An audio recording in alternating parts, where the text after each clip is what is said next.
Secondo Corinzi capitolo 10. Paolo difende l'apostolato suo.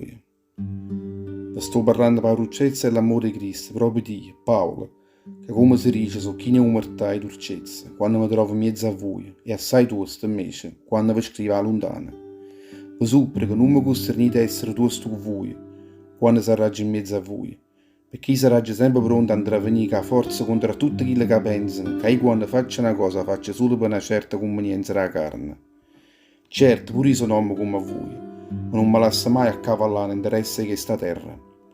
In tuo combattimento mio, non ne uso che l'arma che usano i soldati per fare una guerra. Tengo solo che le armi potenti è Dio. Con quello sto facendo smantellare tutte le potenze nemiche, sto parlando e tutti i discorsi fatti.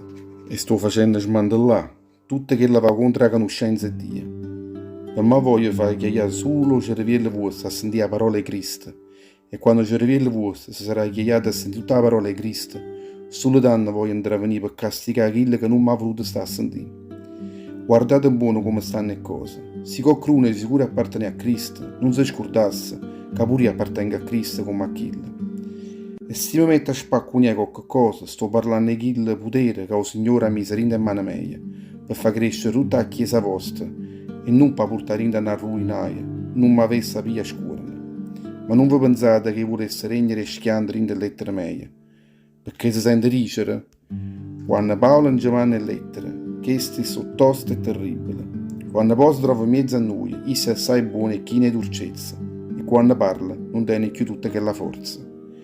Chi va dicendo che sta cosa ci pensasse buona prima di si mettere a parlare, perché sarà già tosta e terribile pure quando verrà in mezzo a voi, proprio come sono state toste e terribili a lontana, quando va giù scritte che le lettere.